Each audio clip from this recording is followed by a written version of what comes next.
अभिनंदन, आभार और बहुत बहुत स्वागत है दोस्तों रियल न्यूज़ नाम के इस यूट्यूब चैनल पर। और मैं हूं आप सबका अपना Rupen R Shah. Covid virus के कोहराम को दुनिया में कोई भी भूला नहीं होगा और स्पेशली भारतवासी तो उसे कभी भी नहीं भूल पाएंगे, क्योंकि कोविड की दूसरी लहर का कहर क्या था वो हर किसी के मानस पटल पर आज भी अंकित है।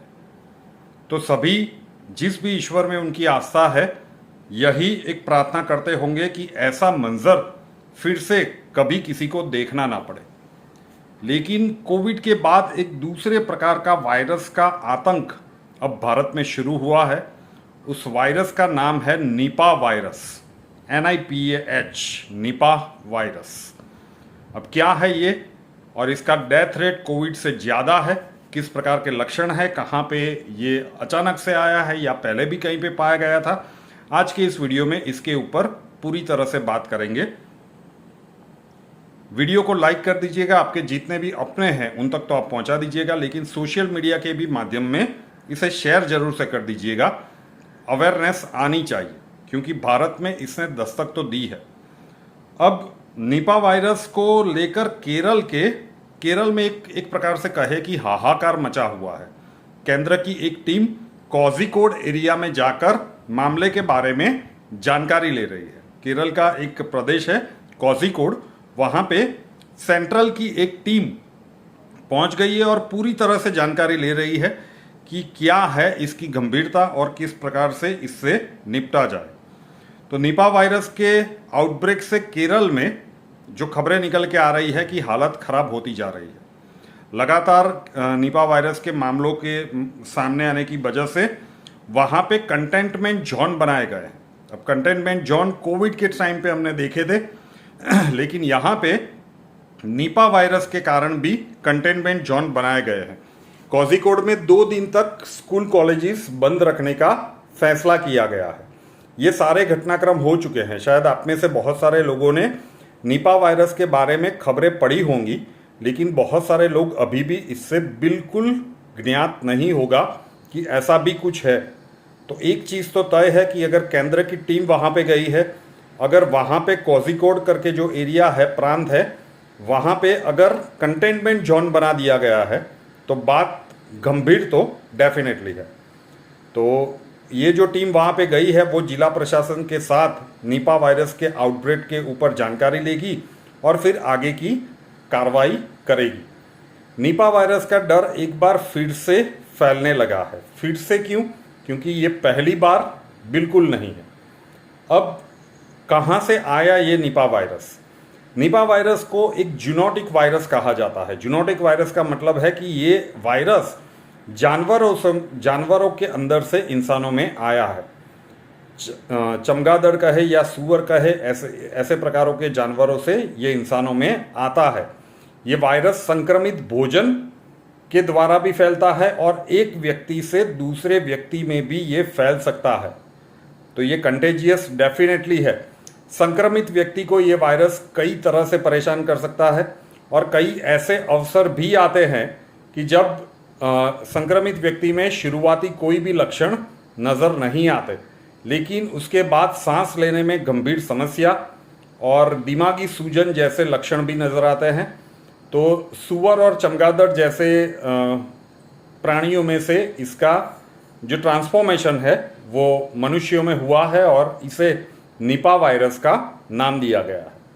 निपा वायरस से संक्रमित व्यक्ति को अगर सही समय पर उचित इलाज नहीं मिलता तो इसकी मौत भी हो सकती है।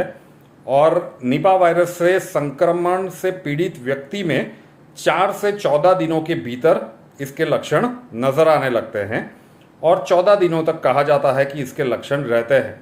तो इस ड्यूरेशन में अगर उस व्यक्ति को सही इलाज मिल जाता है तो उसकी जान बच सकती है, अन्यथा उसकी मौत भी हो सकती है। और इसका डेथ रेट अगर वो गंभीर अवस्था में पहुंच जाता है तो फिर कोविड से कई ज़्यादा है, ऐसा विशेषज्ञ जो मेडिकल एक्सपर्ट्स हैं वो बता रहे हैं। अब किस प्रकार के लक्षण नज़र आते हैं? कुछ सामान्य से लक्षण है। अब ये लक्षण को देखकर लगेगा कि अब इससे कैसे पता चले, क्योंकि लक्षण में जो मेडिकल एक्सपर्ट कह रहे हैं उसके हिसाब से आपको बुखार आने लगता है, बहुत ही तेज बुखार आता है, साथ में सिर दर्द की समस्या रहती है, खांसी बहुत ज़्यादा हो जाती है, कफिंग की समस्या रहती है, गले में खराश रहती है।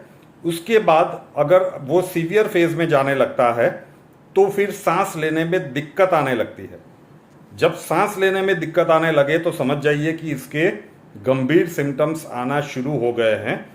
बहुत सारी उल्टियां होने लगती है, दौरे पड़ने लगते हैं, मस्तिष्क में सूजन होने लगती है और व्यक्ति कोमा में भी जा सकता है।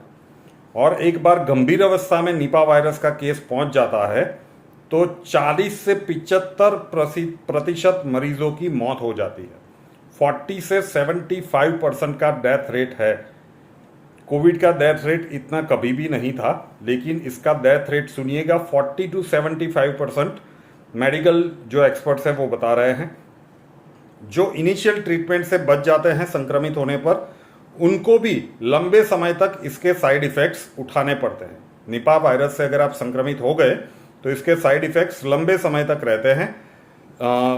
आपके व्यक्तित्व में एक विशेष प्रकार का बदलाव आता है, क्योंकि मस्तिष्क में सूजन इसके लक्षण है और संक्रमित व्यक्ति महीनों और साल भर के बाद धीरे धीरे करके ठीक होने लगता है। तो 2-3 महीनों तक इसके साइड इफ़ेक्ट की असर रहती है। अब ये निपा वायरस ओरिजिनली आया कहाँ से? इनिशियली 1999 में निपा वायरस की पहचान पहली बार की गई जब मलेशिया में सूअर को पालने वाले कई किसानों में इसको पाया गया। उसके बाद 2 साल के बाद 2001 में बांग्लादेश में भी निपा वायरस के मामले सामने आए थे। पूर्वी भारत में समय समय पर निपा वायरस के मामले सामने आते रहे हैं। 2018, 21 और 22 में भी निपा वायरस के मामले सामने आ चुके हैं। इसके अलावा कई अफ्रीकी और मिडल ईस्ट के देशों में भी निपा वायरस के समय समय पर केसेस पाए गए। लेकिन जब केरल में कंटेनमेंट जोन बनाया गया है, इसका सीधा मतलब है कि केसेस की संख्या थोड़ी सी ज़्यादा होगी। अब इसका निदान कैसे? निपा वायरस के संक्रमण की पहचान आमतौर पर RT-PCR टेस्ट के द्वारा की जाती है और सीधी सी बात है कि शरीर के तरल पदार्थों की वहाँ पे जांच की जाती है। और दूसरा भी एक टेस्ट है जिसे एलिसा टेस्ट कहते हैं, ELISA। एलिसा टेस्ट के जरिए भी निपा वायरस का निदान किया जाता है। अब इसका इलाज क्या है? निपा वायरस की कोई वैक्सीन या दवा सर्वमान्य तौर पर उपलब्ध नहीं है। WHO के अनुसार इस वायरस से संक्रमित होने पर सपोर्टिव केयर ही एकमात्र उपाय है। ये जो कुछ भी मैं बता रहा हूँ, ये मेडिकल एक्सपर्ट्स के द्वारा जो दिया गया है वो ही शब्द आपके सामने प्रस्तुत किए जा रहे हैं। तो WHO के अनुसार इस वायरस से संक्रमित होने पर सपोर्टिव केयर ही एकमात्र उपाय है। पीड़ित को ज़्यादा से ज़्यादा आराम करना होता है और अधिक मात्रा में पानी पीने की सलाह दी जाती है। अगर इनिशियल सिम्टम है वो बुखार वाली चीज़ है तो ये आपको करना चाहिए और एक बार डॉक्टर से ज़रूर से कंसल्ट कर लेना चाहिए, क्योंकि ये डॉक्टर्स ही पता लगा पाते हैं। क्योंकि बुखार आना, गले में खराश होना, खांसी आना, सिर दर्द होना, ये सामान्य बुखार में भी पाया जाता है। तो इनिशियल सिम्टम्स में डिफर कैसे करें? तो भारत में साउथ में, केरल में तो ये मामले बढ़ रहे हैं और इस प्रकार का कुछ वहाँ पे प्लानिंग किया जा रहा है कंटेनमेंट जोन बनाकर।